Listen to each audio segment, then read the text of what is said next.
आइए अब हम पढ़ते हैं सूरदास जी द्वारा रचित पद, भक्ति का पद दूसरा।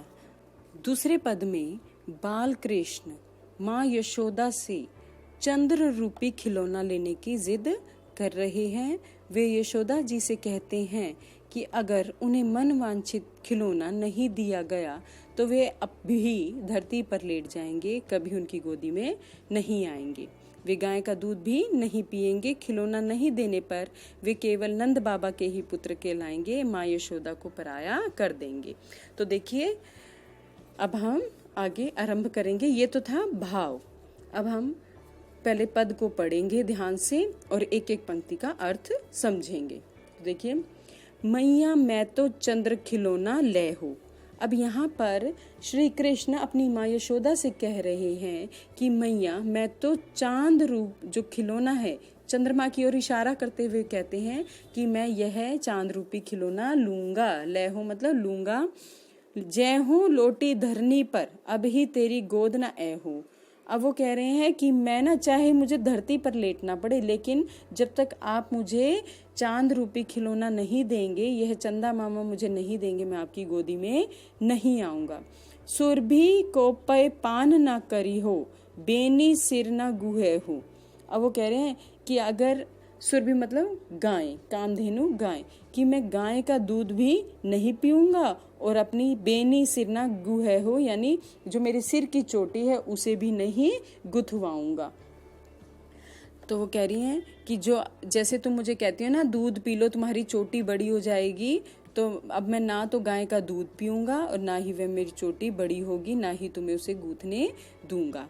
हुए हो पूत नंद बाबा को, मैं केवल नंद बाबा का पुत्र ही कहलाऊंगा। तेरो सुतना कहो, मैं तेरा पुत्र नहीं कहलाऊंगा अगर तुम मुझे चांद नहीं दिलवाओगी तो।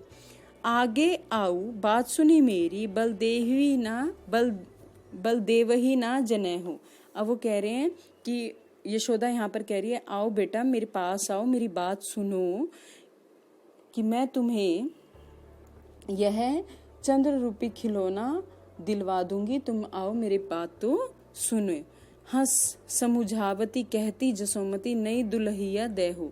अब वो कह रही है कि वह हंसते हुए समझाते हुए यशोदा मैया कहती है कि मैं तुम्हारी नई दुल्हनिया ले आऊंगी, तुम मुझसे नाराज मत हो।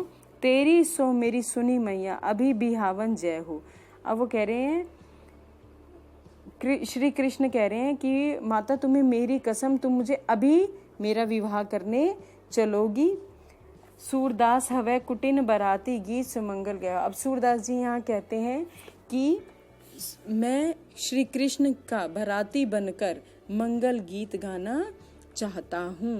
अब कहने का तात्पर्य यहाँ ये है कि जो श्री कृष्ण है वो चंद्रमा को पाने के लिए हट कर बैठे हैं, जिद कर बैठे हैं।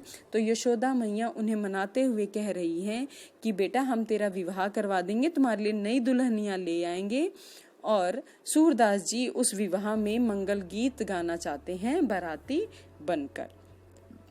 तो इस प्रकार वो जिद करते हुए कहते हैं, मैं धरती पर लेट जाऊंगा, तुम्हारी गोद में नहीं आऊंगा, ना ही मैं गाय का दूध पीऊंगा जिससे मेरी चोटी बड़ी नहीं होगी। मैं तुम्हारा पुत्र नहीं कहलाऊंगा, मैं केवल नंद बाबा का ही पुत्र कहलाऊंगा। और यशोदा मैया उनकी ये प्यारी प्यारी बातें सुनकर हंसती हैं, मुस्कुराती हैं, उन्हें समझाने का प्रयास करती हैं और उन्हें नए नए बहाने बनाकर मनाने की कोशिश करती है। किंतु जो श्री कृष्ण है वो नाराज हैं, वो उदास हैं, क्योंकि वो चांद रूपी खिलौना पाना चाहते हैं, उसी से खेलने की जिद कर रहे हैं। और उनकी जिद का वर्णन सूरदास जी ने इस पद में बड़े मनोहारी ढंग से किया है। और वे कृष्ण कहते हैं कि यदि तुम मेरी माँ हो, मैं तुम्हें पराया कर दूंगा यदि तुम मुझे चंद्र रूपी खिलौना नहीं दिलवाओगी। अब यहाँ पर किस प्रकार दोनों पदों में श्री कृष्ण के प्यारे सलोने रूप का वर्णन सूरदास जी ने किया है। और सभी विद्वान यही कहते हैं कि सूरदास के अतिरिक्त कोई इतना सुंदर उनका वात्सल्य बाल लीला वाला वर्णन नहीं कर सकता है। तो